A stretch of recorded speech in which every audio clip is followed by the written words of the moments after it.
নমস্কার, সকল দর্শকদেরকে আমার এই চ্যানেলে স্বাগত জানাচ্ছি।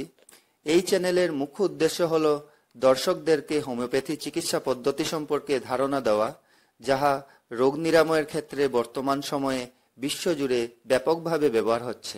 দর্শকদেরকে অনুরোধ করছি যে আপনারা যেন ভিডিওটি স্কিপ না করে সম্পূর্ণ ভিডিওটি দেখেন, কারণ এই চ্যানেলে হোমিও ঔষধ পরিচয়ের নামে প্লেলিস্টে দেওয়া ভিডিওগুলির মাধ্যমে আমি প্রসিদ্ধ হোমিও ঔষধসমূহের সাথে আপনাদেরকে পরিচয় করিয়ে দেওয়ার চেষ্টা করব।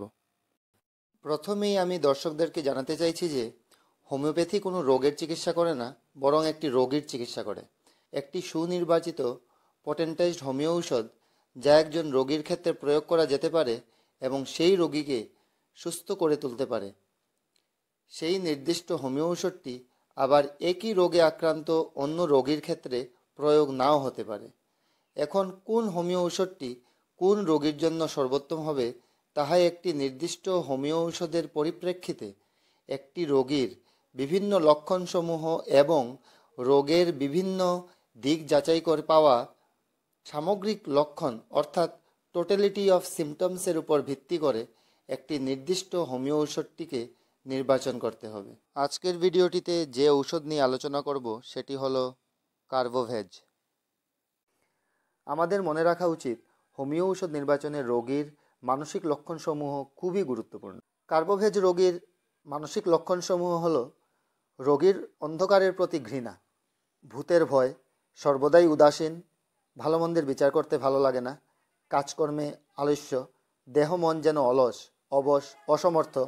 অন্যান্য শারীরিক ও রোগের লক্ষণসমূহ যা কার্বোভেজ রোগীর মধ্যে দেখতে পাওয়া যায়, যেমন যখন শোনা যায় যে রোগী এক সময় একটি রোগে ভুগেছিল এবং তারপর হতেই সে আর ভালো হয়ে উঠতে পারেনি, যেমন রোগীর এক সময় ডায়রিয়া হয়েছিল, তারপর থেকেই কিছু খেলেই পেট খারাপ হয়ে যায়, বা নিউমোনিয়ার পর হতেই একটু ঠান্ডা লাগলে সর্দি কাশি হয়ে যায় ইত্যাদি। এরূপ অবস্থায় দিনের পর দিন গুরুপাক দ্রব্যভোজনের ফলে যখন পরিপাক শক্তি বিপন্ন এবং বর্তমানে সামান্য কিছু খেলেই পেট বায়ুতে পূর্ণ হয়ে ওঠে, জ্বালা করতে থাকে, এরূপ অবস্থায় যাহা খেলে সহ্য হয় না রোগী তাহাই খেতে চায়। পচা মাছ, মাংস, ডিম ইত্যাদি খেয়ে উদরাময় অবস্থায় পেটের মধ্যে অতিরিক্ত বায়ু সঞ্চার এবং উদ্গারে উপশম। কিন্তু হোমিও ঔষধ চায়না ও লাইকোপোডিয়ামে উদ্গারে উপশম হয় না। কার্বোভেজে মলদ্বার দিয়ে বায়ু নিঃসরণ হলে রোগী সাময়িক উপশম বোধ করে। রোগী অতিরিক্ত ঠান্ডা বা গরম কোনোটাই সহ্য করতে পারে না। স্নানে অনিচ্ছা, হিমাঙ্গ অবস্থায় ঘাম, বাতাসের জন্য ব্যাকুলতা। রোগী যে কোনো রোগে বলবে যে বাতাস কর, বাতাস কর। ব্রহ্মতালু অত্যন্ত গরম, হাত পা ঠান্ডা। জ্বালা ও স্রাব, স্রাব অত্যন্ত দুর্গন্ধযুক্ত ও ক্ষতকর কিন্তু উজ্জ্বল লাল নহে।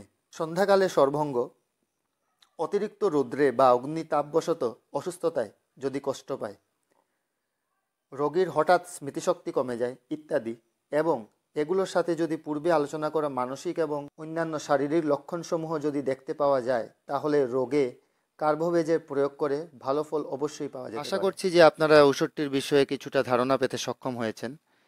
কথাও আপনাদেরকে বলে রাখছি যে কয়েক মিনিটের ছোট্ট এই ভিডিওটির মাধ্যমে সম্পূর্ণভাবে ঔষধসমূহের বিষয়ে আলোচনা করতে পারাটা প্রায় অসম্ভব।